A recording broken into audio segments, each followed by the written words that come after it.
Chapter 6, Working with Diversity. Preview. What is diversity? Diversity member characteristics: cognitive and informational diversity, cultural diversity, bridging differences. What is diversity? Diversity is differences among groups members from personality, learning styles, differences of opinion, different reaches beyond race, age, and gender. The degree of differences among group members is reflected in the group's homogeneity and heterogeneity. Members who are similar, members who are different. So when you talk about diversity, a lot of times people think in terms of race. That's just one aspect of diversity. There are so many others. This right here just lists a few of them, but you're talking about so much more. And I give you an example too: diversity of thought, diversity of education, diversity of language. Diverse member characteristics: members who join a group for control or achievement needs focus on the task. Openness needs focus on relationships in a group. We want to experience the pleasure of both each other's company and the fun of interaction. Both kinds of members are valuable to the group. So when you look at it, they see people join for different reasons. One's control, achievement, needs to be focused on tasks. The other one's openness, needs focus on relationships. Some people open, so some people join because of what you're doing. Some people join to be part of who you are. Diverse member characteristics. So we look at group members have different learning styles that impact the entire group according to the called learning cycle. So concrete experience learning styles: doers, reflective observation learning style; thinkers, abstract conceptualization learning styles; synthesizers, active experimentation learning styles; inventors. So when you see you bring different people together, this is one of the reasons why you want diversity. I want you to think about if you're bringing a group together and you only brought people together who were thinkers. Look what you left out: doers, synthesizers, and inventors. Group must manage personality differences. So personality difference. And this is big. So when you look at this, you got extroversion, introversion, outward and inward energy, sensing, intuition, present facts or future possibilities, thinking, feeling, objective evidence or subjective feelings, perceiving, judging, spontaneous or planned. So when you think about this, when you're bringing people together, look at these different characteristics that you have. For instance, think about if you were trying to do something, if you bring in somebody with the wrong type of personality, it can be counterproductive to your cause. For instance, if you bring in somebody into something where it's really dealing with something require you to do a lot of thinking, objectivity type stuff, but you brought in somebody who was really a touchy-feely kind of person, that would be an issue because they're not looking at the facts and things. They're probably more concentrated on how they feel about what they're doing. Personalities impact the group in different ways. Introverts work independently but dislike being disruptive. And, introverts a lot of times don't like to be around a lot of different people. Extroverts interact well with others but are impulsive and impatient. They are viewed as being pushy a lot of times. I myself understand that one because I'm an extrovert. Sensors pay attention to details, but are frustrated by complexity. They like things. They like 2 and 2 them equal 4. Well, what happens to it when it doesn't work out just that way? Intuitors like complicated problems, but are inattentive to details. Working complicated problems and stuff, but you look at it, it's like, hey, well, actually, there's a simple answer to this. We don't need to go 10 steps. We can go 2 and figure this out. They don't believe that. Thinkers are logical, but don't notice other people's feelings. They are very inclined to be kind of insensitive. Don't think about it, because and their thing is your feelings should have nothing to do with this. Feelers are considerate of others' feelings, but can be disorganized. People who are touchy-feely can be all over the place, and they may not have things organized in a manner. Now, they'll tell you, well, I have this organized and I know where everything is, but in reality, they don't. Perceivers are flexible, but indecisive. So you find folks that they're flexible, but they're having struggles with making the decision.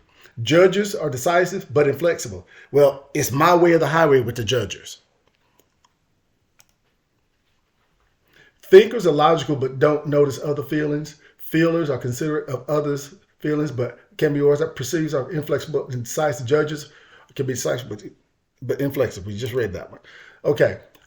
Cognitive informational diversity. Cognitive informational diversity is a difference in knowledge, skills, experience, the way information is perceived, acquired through experience, and disciplinary training. So when you look at this is how people, basically everywhere you've ever been and everything you've ever learned and everything you've ever done and how you do stuff makes you who you are. And this is how you will see the world based upon that. When group members have diverse information, perspectives, and approaches in communication, and conflict management skills are important to help members bridge those differences. So when you have folks who have different backgrounds and they see things different, you got to have some conflict management negotiation skills. Otherwise, you will have gridlock. People will not get along and you won't get things done. Cultural diversity. The system of beliefs, values, symbols, and norms shared by an identifiable group of people. So you oftentimes hear culture. What is culture? Well, it's going to be different depending on who you're talking to, but that's going to be a group of people who have those things in common. Individual and collectivists. Cultures within high individualist value independence. Cultures with high collectivism value harmony and conformity. So when you see people, when they come in from different cultures, you look at it and you're trying to figure out cultures with high individualism value their independence. So they necessarily would prefer not to be joined at the hip in various capacities when they do things. Cultures with high collectivism value harmony and conformity. These people are more apt to say, you know what, I'll go along to get along.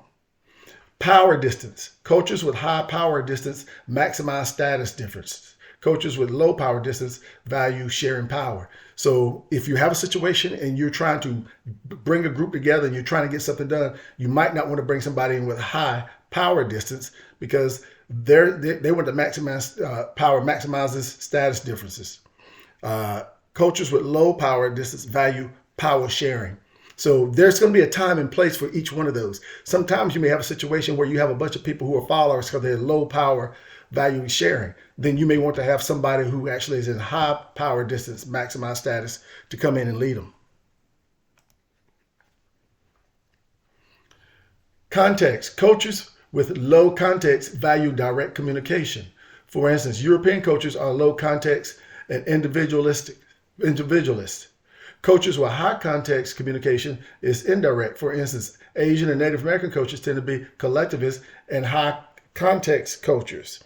So we can see some difference based upon, where people are come from, the country of origin or their ethnic background, how it can play. Racial and ethnic difference. African American, European American cultures have had a history of misunderstanding that trickles into current communication. So when you have somebody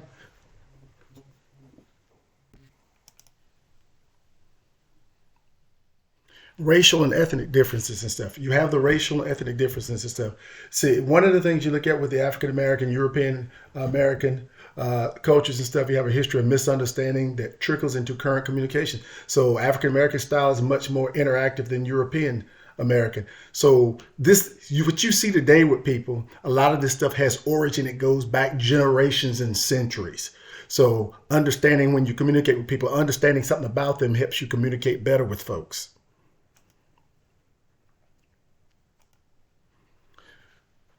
There are four main areas in which men and women show gender differences. So expressive versus instrumental behavior. So when you look at this and you see expressive versus instrumental, task versus relationship focus, forcefulness, individual versus group orientation. Sex can function as a status characteristic. So when you look at it, you see someone who has differences. For instance, expressive versus instrumental behavior. One of the things is people more expressive.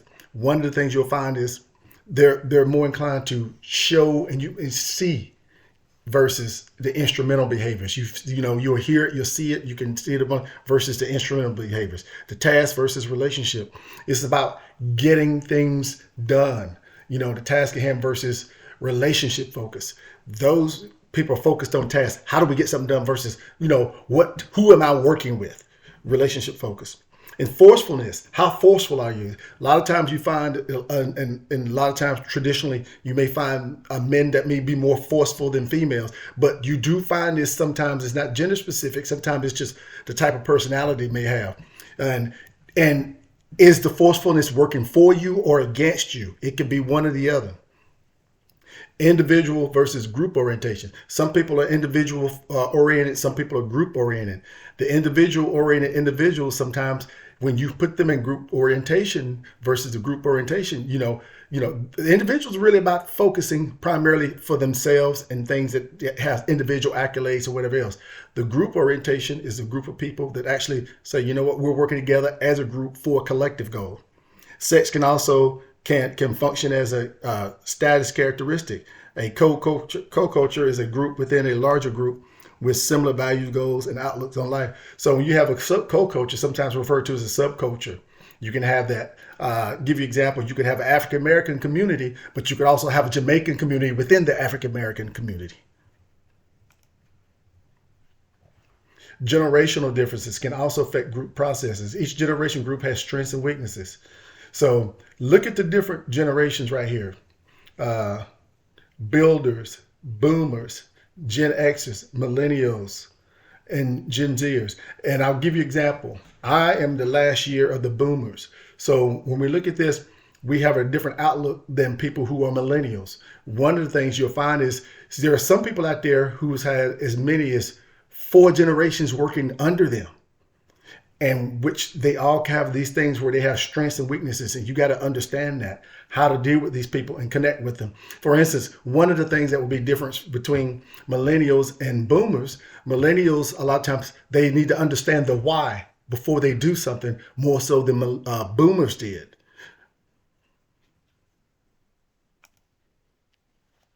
Working with diversity requires mindful communication. That is communication open to multiple perspectives. Shows a willingness to see the world from others' standpoint and shifts perspective as necessary. So the key to mindful communication is obtaining knowledge of the value behind those differences and being flexible enough to create new possibilities. So you got to be mindful of seeing things from other people's perspective and trying to work with them.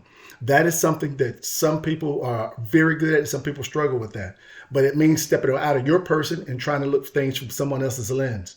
And, be mindful that communication, the value behind it can actually help you create new possibilities if you understand something. Somebody helps you because you get enlightened when you understand things from another perspective. Bridging differences, fantasy, group discussion, not focused on the present group task of the group. The study of fantasy groups comes from the symbolic convergence theory, which recognizes that humans create shared meaning through their talk. So it's amazing how we create shared meaning through our talk. Talking is connecting, and how we bond by virtue of talking. These shared symbols help establish common ground and common bonds, and helps all kinds of groups overcome differences among members. Fantasy helps such shared groups become a reality group. So when you look at it, how it brings being able to communicate and talk, how we have these symbols, it can bring people together. And one of the things that helps also too is somebody learning, like say, a different language, not only verbal but written. Principles for bridging differences. Appreciate the value of diversity. Openly acknowledge differences. Find ways you are similar. So just right there, appreciate the value of diversity. Listen, diversity is actually strength. When you've got people who actually within your group, and you got multiple people in there with multiple skill sets, multiple languages, and multiple skills, that brings you diversity. Openly acknowledge the difference. It's good to acknowledge this stuff because one of the things that keeps you away from groupthink, for one thing, because you all don't have the same background. You look for ways to connect with people, find where you're similar. Talk openly about how you integrate your differences and strategize around it. Form a group identity around those differences. Embrace it and say, this is who we are. Use communication practices that build collective competence, and don't use practices that detract from the competence. So once you develop those competences, play to your strengths, not your weaknesses. That concludes this chapter.